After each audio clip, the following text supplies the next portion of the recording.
Hello and welcome to the video, everyone. This is Garnopolis Gaming, and I decided to drop a little response video to the Jaylen Brown trade. Now it's August 1st, 2026, and Jaylen Brown was traded on July 2nd, 2026. So I'm definitely a little bit late to the party, but I'm still just trying to get my thoughts together because I'm still scratching my head on this one. Jaylen Brown is going to be going to the Philadelphia 76ers, their Eastern Conference rivals, for Paul George, two first rounds and two second round picks.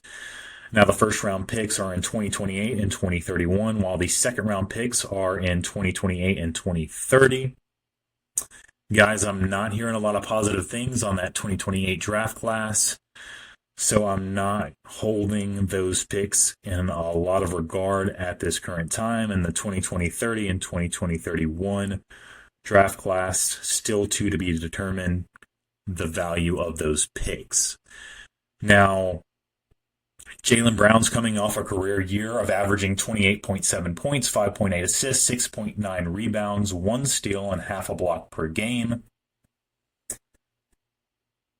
And yeah, in 2024, he just led the Celtics to a championship, winning finals MVP. Now, you can say co-led with Jason Tatum, and I don't mind you doing so, and I don't think Jaylen Brown minds you doing so.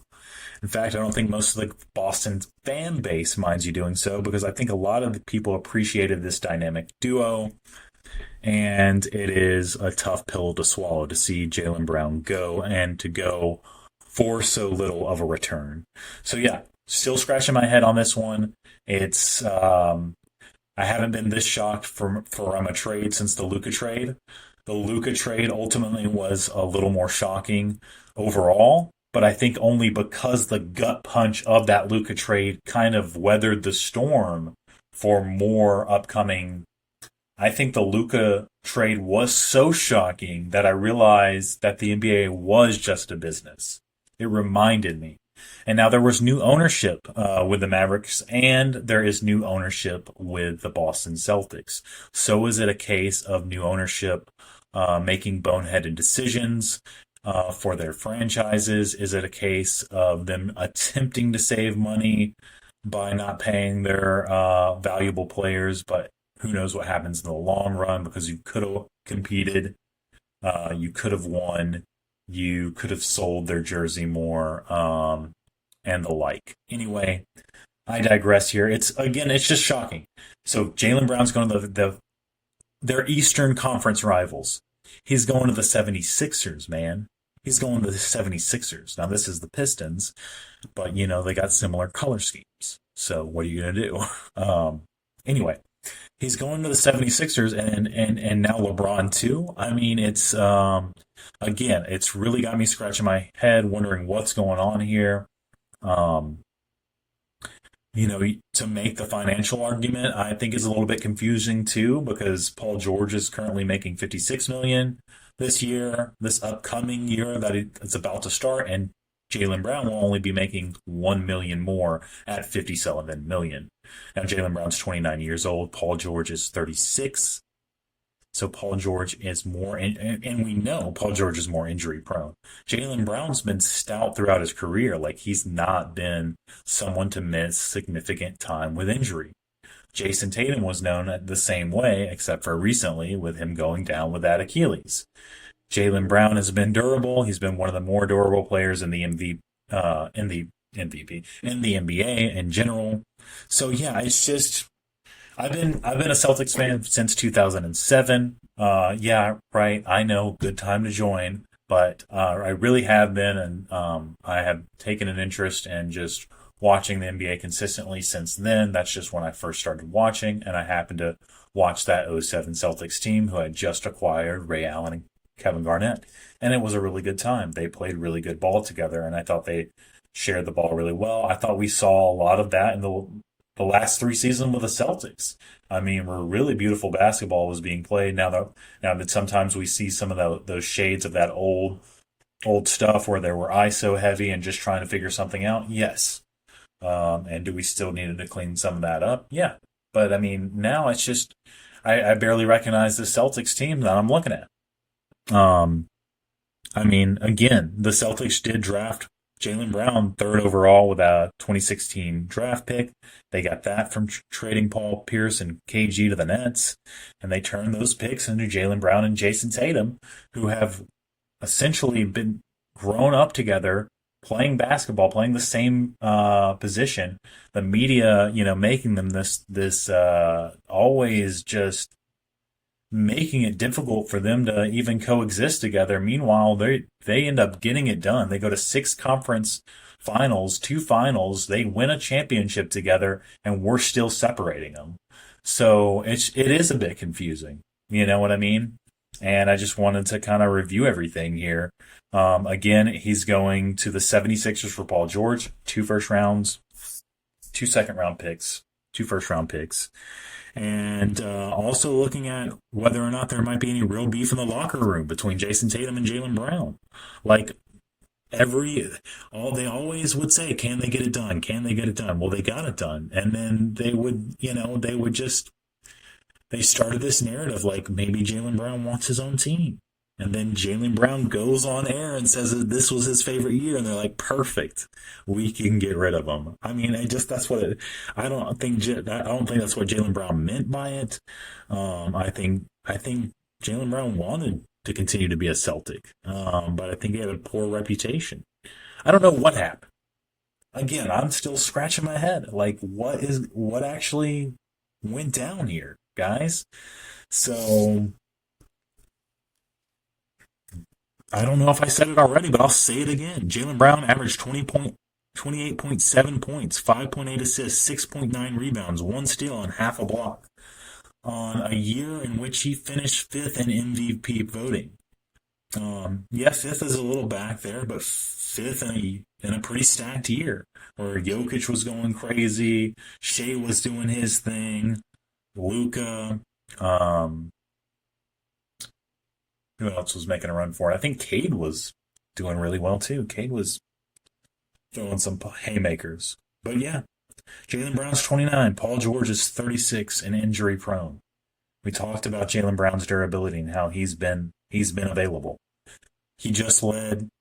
Okay, so, something that I haven't mentioned, at least in this take, because I've tried this video a couple times. But anyway, I digress. So Jaylen Brown, the Celtics were supposed to have an off year. And Jaylen Brown leads the Celtics, the Boston Celtics this year, to a 56-22 win season. Second in the East. Good enough for second in the East. And he played with a group of bench warmers. He played, played amazing. Hugo played amazing. Baylor Shireman played amazing. Sam Hauser is not really a bench warmer anymore. Neither is Peyton Pritchard. Kata is still kind of coming into his own. But look, the point is, I'm not trying to throw shade to the guys, but they're still getting their footing in the NBA, these guys. Now, Peyton Pritchard, I feel like, has his footing. Sam Hauser, maybe still getting his footing a little bit. But, he's somewhat proven. Now, Shireman and Hugo and whatever, they play great. But they had a little bit of a drop off in the playoffs, and I think that was expected. But guys, they had a great regular season. Now, some of it is, I wonder, like not knowing personnel and people not playing up on defense, and I don't know. But they had an opportunity, and they played great with what they had. And I mean, you're looking at it here, guys. I mean, they had a great season despite Kristaps Porzingis leaving, Drew Holiday leaving, and Jason Tatum going down with an injury. So what am I missing, guys? What am I missing here with this trade? So we're taking Paul George back, a couple of sketchy picks back, and we're calling it a day, and we're getting rid of the guy that we have spent the last 10 years with. They're making the same amount of money this year. You don't want to run it back 1 year, at least 1 year, and then make a trade? Or is it that you're not going to be able to make a trade for a guy like Jaylen Brown once he starts making that $60 million? I don't know. I mean, he did a lot this year. You don't think he improved enough? Basically 29, 6 and 7, 6-7. So, yeah. I did that, and it happened. And there's nothing we can do about it. It's happened, and this is the last take I'm doing anyway. So, Jaylen Brown's averaged 20 or more points for 7 straight season, 6 conference finals appearance, 2 finals appearance. I think I've said all this. So also he continues to improve year over year. There was a criticism about his left hand. He improved his left. And yeah, he was making boneheaded decisions left and right at one point. Like he was driving into 3 defenders and not doing very well. But now he's made it. He's carved out a game for himself where he can get into tough spots like that and still make the shot. And he made it enough then that that's why he was justifying still going for it. But it kind of drove me crazy. It was bad decision making sometimes. It really was. And I think he's grown out of that at least a little bit or gotten really good at tough shot making. It's a little bit of both. And again, I just don't understand why we're getting rid of him. And if it's all about the money, I think that's a mistake because I think building legacy characters, not characters, Jesus, having legacy players on your team, these are not characters in a video game. These are people in real life, and I understand that. And no, that's it, it is. That's why because it's not characters in a video game. That's why it's important to have this he had as a legacy with the Celtics, and they could have had a legacy, Jaylen Brown and Jason Tatum, of always being these co-stars that worked together and got it done. And I think they could have gotten it done multiple more times. I could have seen 2 more chips for them with the right personnel. I really could have. Anyway, we're going to look at some of this other stuff here. As we've been seeing these Jaylen Brown highlights from this past season. Play behind me while I just kind of yap. Let's take a look here. So I wanted to look here because Jaylen Brown did notably call out Joel Embiid after losing to the Philadelphia 76ers, who you guessed it. I mean, like how the irony. He just loses to the team and now he's going and that's going to be an awkward first day on the job, right? So yeah, so he takes to social media, and maybe that's part of the reason because he is having more of a social media presence that the Boston Celtics don't want, and he's a little bit divisive. There's a lot of things that Jaylen Brown I think is trying to do to help the community that might be seen as negative for whatever reason. I don't know. I don't understand. Um, but I feel like Jaylen Brown is a good guy trying to put his best foot forward. I don't think he's a complete narcissist. I don't think that's what's happening. But there is that kind of that narrative. Is he a better than? Is he have that mentality? Because I think the whole thing with Stephen A. He has unidentified source that he has this looked at as this. Oh, he has this holier than thou mentality. Was I believe what was reported about Jaylen Brown. And Jaylen Brown had this whole state your source response. You know, you know, understandably so, because he's trying to figure out why this perception of them has been created. Now, Jaylen Brown is, I think he was what, Harvard or MIT? I think it's MIT.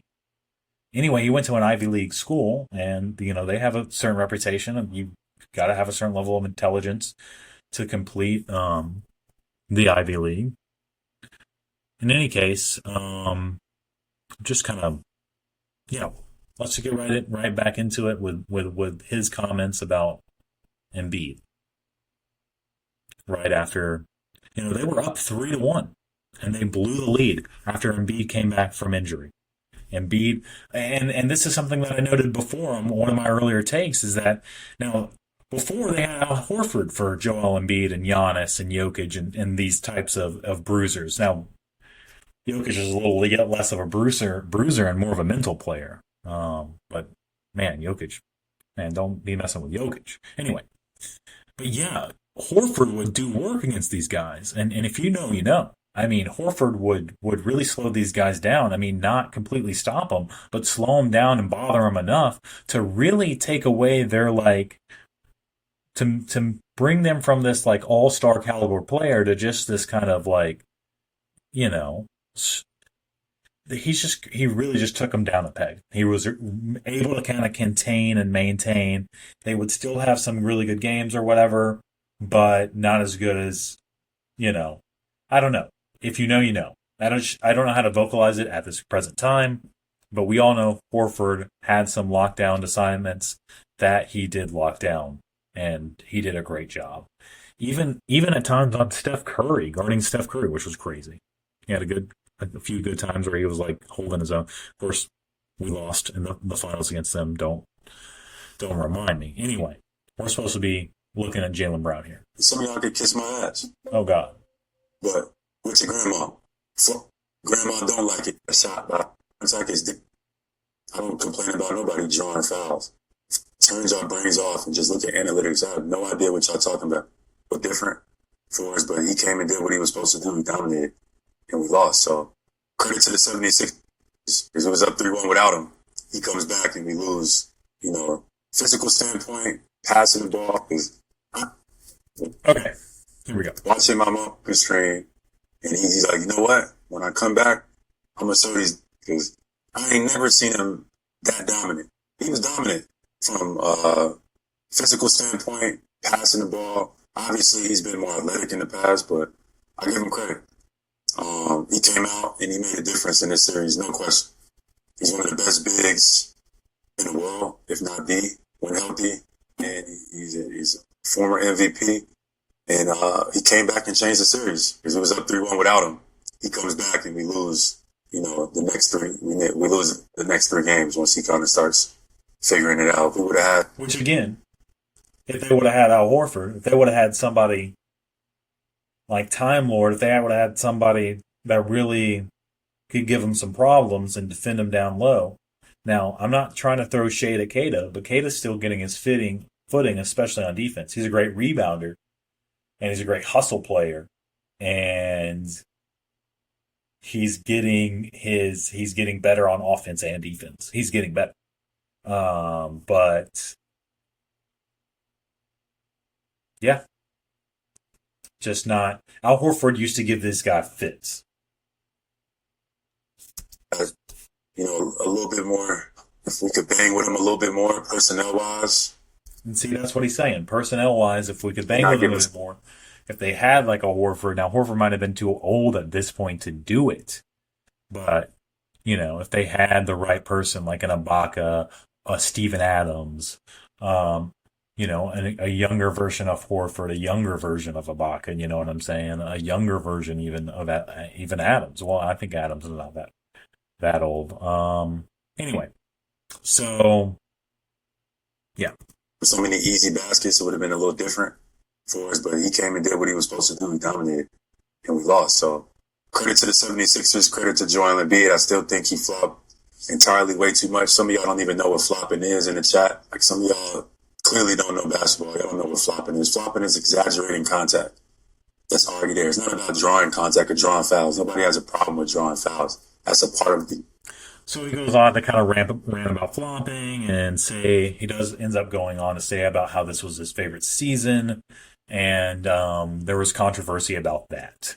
There was controversy just about that one comment about how he said that this year was his favorite season and it's not the year that he won finals MVP and they won the championship, which I can understand being taken that type of way, but don't perceive it that way and then label it that way for sure. Like, don't be so sure that's how he meant it. He might have meant it that it was his favorite season, and it was favorite season not necessarily because maybe he liked the challenge of trying to figure everything out and ended up having a really much better season than expected. There's a merit to that. That's not necessarily a bad thing. And it's not necessarily just because he was like the number one guy. Now, it could be. I'm not saying that it's not. You know what I mean? I'm just saying that we shouldn't assume what somebody means just based on one line. We need further context. We need to hear somebody out and ask them what they mean sometimes, especially with the English language. And you know what I mean? It's not. I don't feel like it's fair for the media to drive so much division. And I feel like they did that with Jason Tatum and Jaylen Brown their entire career. They've been doing that with them, and I didn't feel like it was it was genuine. I felt like it was to drive views and controversy and clicks. You know what I mean? Like, hey, we need something to talk about, and let's try to see if we can drive a wedge here and say that they can't work together or question whether, because we need to talk about something. So we need to question whether or not the Celtics can get it done with these two because it's a slow day and we got to talk about something. So sometimes it felt like that. It just felt disingenuous. Let me know in the comments if you felt the same about that, because it's always been a narrative year after year, and they finally got it done together, and we thought they would stop talking about it, but they kept talking about it. They kept saying like who's the better guy and like whose team really is this, and kept trying to divide them a wedge, and here we are. And now he's traded, and you wonder like, is there something else going on here at the end of the day? Because again, the Celtics had an opportunity to have a legacy player, added to their team, and I think of legacy players, which maybe he still makes it into the overall. And maybe he comes back. Man, Jaylen Brown, come back after a year, man. Just come back. Let's get him back. Anyway, I'm a big Jaylen Brown fan, but I'm also a Tatum fan, and I'm glad that they got it done together. My perception was always that they were friends. Now I'm questioning that. I don't think we really have any hard evidence that there was any beef, but people are starting to kind of float that narrative. And there is another thing that we can check out here now that kind of maybe supports that. But you tell me what you think, because I've watched this a couple times and I don't think it's really much of anything. So let's look at this. This is let's speculate here about Tatum Brown.